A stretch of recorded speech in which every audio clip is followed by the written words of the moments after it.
Welcome back to the Eggs Invest podcast series, your go-to guide for practical, profitable property investment strategies across the UK.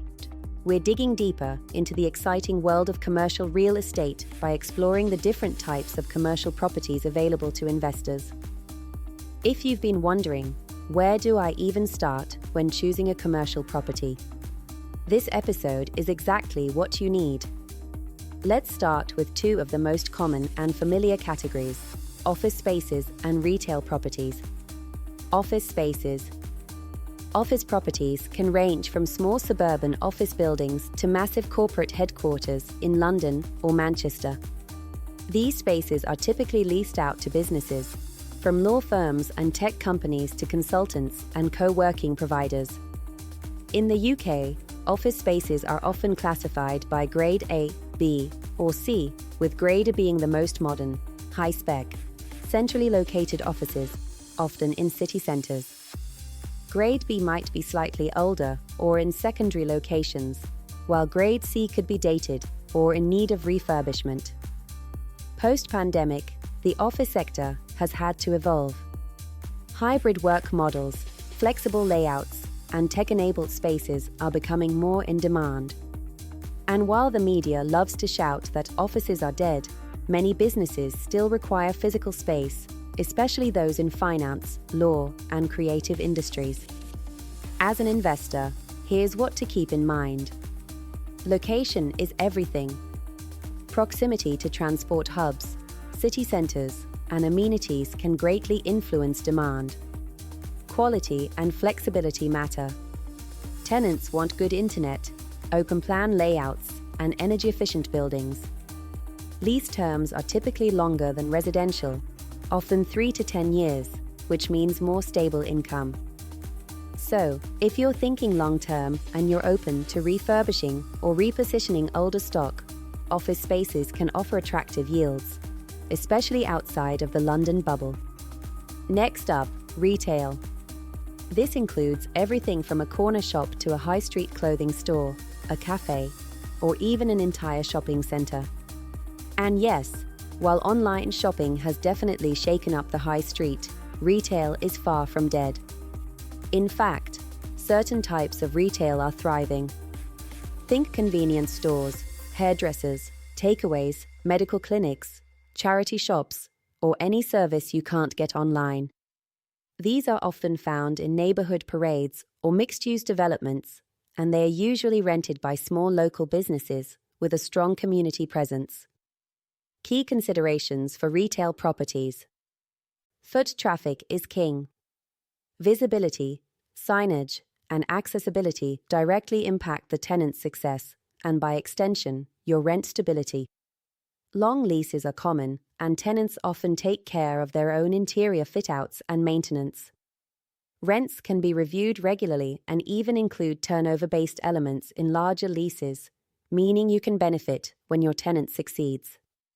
And here's a pro tip. Properties with Class E usage under the UK planning system are super flexible, meaning they can be used for retail, offices, cafes, and more without needing a change of use approval. That flexibility boosts both demand and value. All right, now let's shift gears and look at the industrial and logistics sector, one of the most exciting growth areas in UK property right now. Industrial and logistics.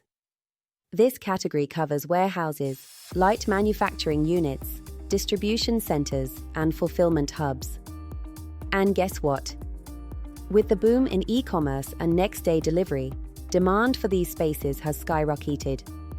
In fact, big names like Amazon, DHL, Tesco, and ASOS are all pouring money into logistics infrastructure, and they need real estate to do it. Even smaller local e-commerce businesses need space to store goods, pack orders, or do light assembly. Types of industrial and logistics properties include small light industrial units, ideal for tradespeople, caterers, and small manufacturers. Mid-sized distribution centres, usually on the outskirts of towns or near motorways. Large fulfillment centres, mega sheds with advanced tech and automation. So why should investors be paying attention? The yield potential is strong, often 6% to 9% plus depending on location and tenant quality. Maintenance costs are typically lower. These are functional spaces, not showrooms. Tenant demand is robust, particularly in the Midlands, Northwest, and areas near major motorways or airports. If you're looking for long-term leases, national tenants, and lower management overhead, industrial property could be your golden ticket. And here's the kicker. Many of these spaces qualify for business rates relief if vacant, and planning permission for new build or expansion is often easier to secure than in urban retail areas. So what's the takeaway here? Commercial property is not one size fits all. Whether it's offices, shops, or warehouses, each type comes with its own benefits, challenges, and opportunities.